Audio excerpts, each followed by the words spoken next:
Hello everyone, you're flipping in fifth with me, Mrs. G. Today we're going to talk about topic 9, lesson 7, and the learning target I want you to write down is I can add fractions with unlike denominators. You'll remember back in 4th grade you learned how to add and subtract fractions with like denominators, but now you're going to learn how to add and subtract fractions with unlike denominators. And first we have to find a common multiple, which is something that we talked about yesterday. So common denominators, that's a common multiple of two denominators. So in order to add and subtract fractions, you have to have a common denominator. In topic 9, lesson 6, that was the last video that we watched, I showed you two different ways to find the least common multiple of two denominators. One was by creating a table and listing out all of the multiples of each denominator, or I taught you the wedding cake strategy. Either or will work. Whichever one works best for you, you're going to need to use that today. Now you need to change the numerator this time by multiplying it by the same number as the denominator so the fraction is equivalent. Yesterday when we did least common multiples, we just changed the denominator, but today you're going to have to change the numerator as well. For instance, 1/2. Our denominator is on the bottom. Remember, denominator D stands for down, so the denominator is down. And then the 1 in this case would be the numerator. It's really important that you understand those math terms so that we can add and subtract fractions with unlike denominators. Here's our problem of the day. Roman ate 1/4 of a box of cereal at a sleepover, and Jack ate 3/8 of the same box. So what portion of the box of cereal did they eat all together? Well, the first thing we need to do is underline our question. What is this problem asking us to figure out? Well, we need to know here what portion of the box of cereal did they eat all together. Now, like I always tell you to do, I want you to go through and highlight the important information. So here, 1/4 and 3/8 of the boxes, that's our important information.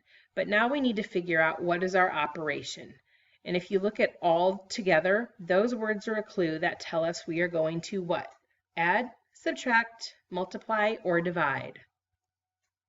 You're going to add. Good job. So here we're going to add 1/4 plus 3/8. But before we can do that, we have to have a common denominator. Right now we have a 4 and an 8, but we need to have a common denominator. So let's list out all of our multiples of 4. 4, 8, 12, 16, 20. Now let's list all the multiples of 8. 8, 16, 24, 32, and 40. So what multiples do they have in common? Well, we've got 16 in common, but we're going for the least common multiple. And in this case, it would be 8. So here we're going to have to change this denominator to 8 because this one already is 8. So how do you do it?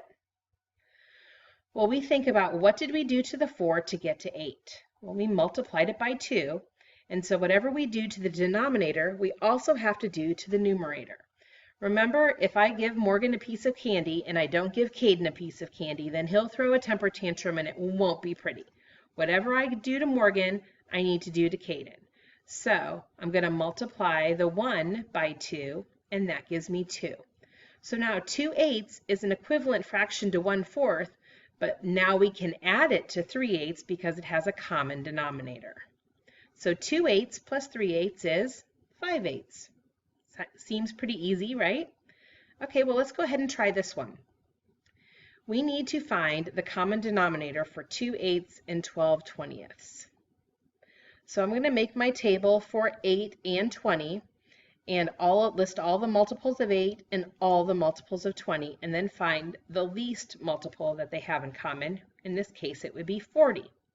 So now we're going to have to change both fractions to have a common denominator of 40. Again, whatever we do to the denominator, we have to do to the numerator. So what did we do to the 8 to get 40? Well, we multiplied by 5. So we have to do the same thing to the numerator. 2 times 5 is 10. So 2/8 is equivalent to 10/40. That means it's the same fraction. So now we have to find the numerator for this fraction.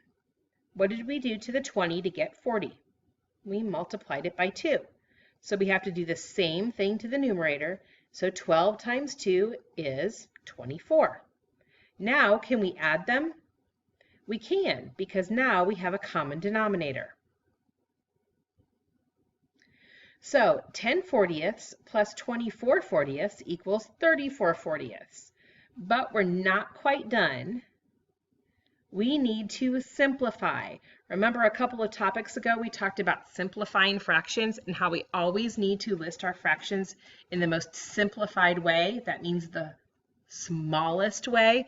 Well, we need to figure out what can we divide 34 and 40 by to make it a smaller fraction.